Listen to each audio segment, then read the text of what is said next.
Justice Yahya Afridi ने justice Munib Akhtar को दोबारा जजेस कमेटी में शामिल कर लिया। रजिस्ट्रार सुप्रीम कोर्ट नोटिफिकेशन जारी कर दिया। प्रैक्टिस एंड प्रोसीजर कमेटी अब chief justice Yahya Afridi, justice Mansoor और जस्टिस मुनीब अख्तर पर मुश्तमिल होगी। जस्टिस अमीनुद्दीन खान कमेटी से आउट हो गए। जस्टिस याहिया आफरीदी ने चीफ जस्टिस ऑफ पाकिस्तान का हल्फ उठा लिया। पाकिस्तान के 30वें चीफ जस्टिस बन गए। ऐवानी सदर में सदर मुमलिकत आसिफ जरदारी ने चीफ जस्टिस से हल्फ लिया। हल्फ बर्दारी तकरीब में वजीर आजम शहबाज शरीफ, आर्मी चीफ, वफाकी वज़रा ने शिरकत की। चीफ जस्टिस याहिया आफरीदी ने चार्ज संभालते ही फुल कोर्ट इजलास तलब कर लिया। फुल कोर्ट इजलास 28 अक्टूबर बरोज पीर को बुलाया गया है। Chief justice justice Yahya Afridi ने पहला इंतजामी हुक्म जारी कर दिया।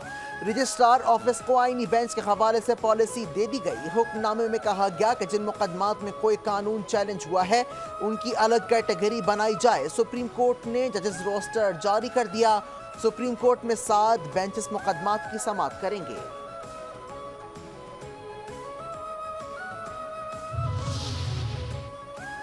सदर मुमलिकत आसिफ अली जरदारी से वजीर आजम शहबाज शरीफ की मुलाकात। जराये के मुताबिक मुलाकात chief justice of Pakistan justice Yahya Afridi की तकरीब हल्फ बर्दारी के मौके पर हुई। सदर और वजीर आजम का सिक्योरिटी फोर्सेस को खराज तहसीन। मुलाकात में मुल्क की मजमूई सूरत हाल पर तफसीली मुशावरत की गई।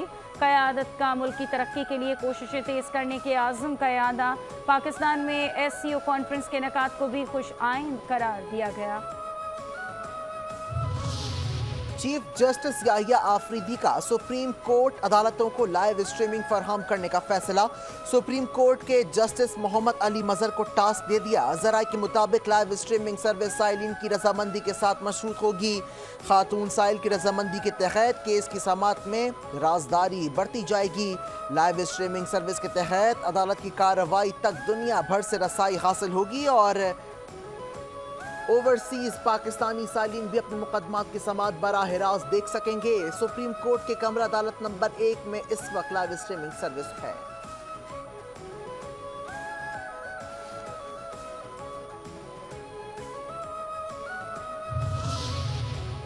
शुमाली वज़ीरिस्तान के इलाके मीर अली में पुलिस चेक पोस्ट पर खुदकुश हमला। 4 पुलिस अहलकारों समेत 8 अफराद शहीद। खुद हमले की जद में आकर मुतादिद अफराद भी जख्मी हुए। लाशों और जख्मियों को अस्पताल मुंतकिल कर दिया गया। सिक्योरिटी फोर्सेस ने इलाके को घेरे में लेकर सर्च ऑपरेशन शुरू कर दिया।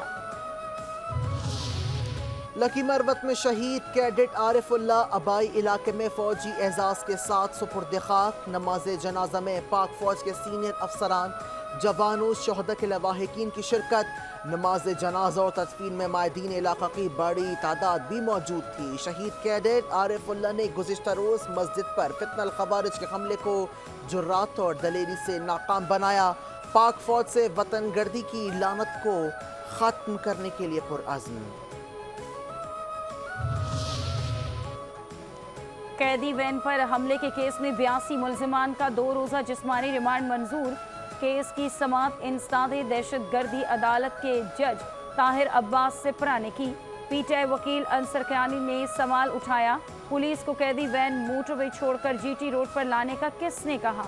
मुल्ज़िमान 5 अक्टूबर से पुलिस की हिरासत में हैं। अदालत मुल्ज़िमान की जमानत मंजूर कर चुकी। प्रोसिक्यूटर ने मौक़िफ़ अपनाया कि साजिश को बेनकाब करने, असलहे की रिकवरी, वीडियोज़ का तज्ज़िया कराने के लिए मुल्ज़िमान के रिमांड की ज़रूरत है। अदालत ने मुल्ज़िमान को 2 रोज़ा जिस्मानी रिमांड पर पुलिस के हवाले कर दिया।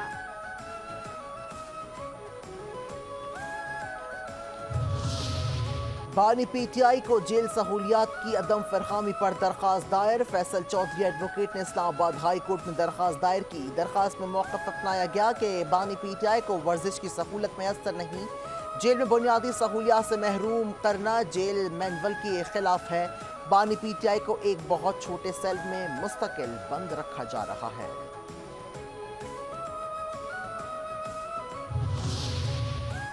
अडियाला जेल में कैदियों से मुलाकातों पर आयद पाबंदी खत्म। आम कैदियों समेत तमाम कैदियों की मुलाकातें अब मामूल के मुताबिक होंगी।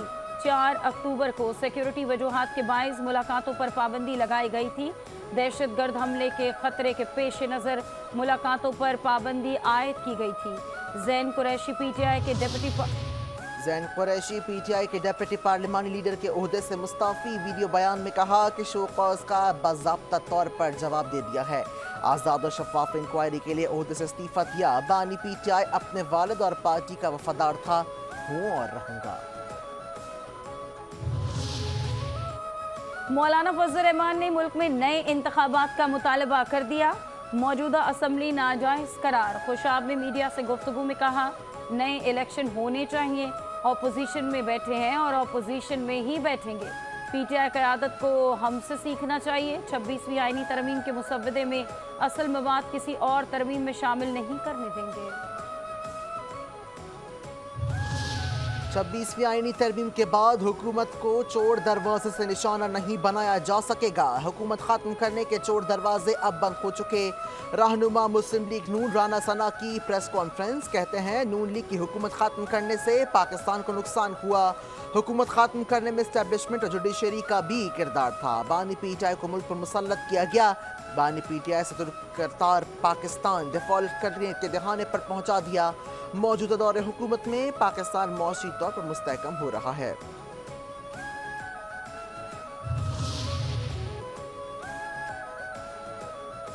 दूसरे सूबों की तरह सिंध में भी आईनी बेंचेस बनाने के लिए जल्द करारदाद लाई जाएगी।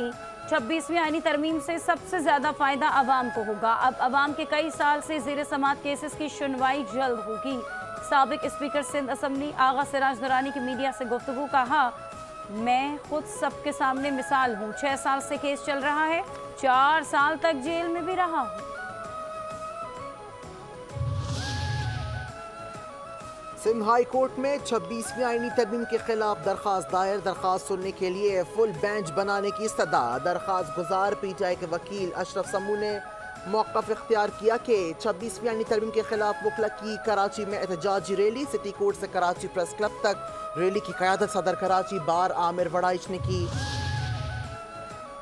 सिंध हाई कोर्ट में 26वीं आईनी तरमीम के खिलाफ दरख्वास्त दायर। दरख्वास्त सुनने के लिए फुल बेंच बनाने की इस्तदा। दरख्वास्त गुजार पीटीआई के वकील अशरफ समू ने मौक़िफ़ इख्तियार किया कि ऐसी तरमीम लाई गई जिसने बराह रास्त अदलिया पर हमला कर दिया। दरख्वास्त दायर करने का मकसद हर पाकिस्तानी के बुनियादी उसूलों को बचाना है।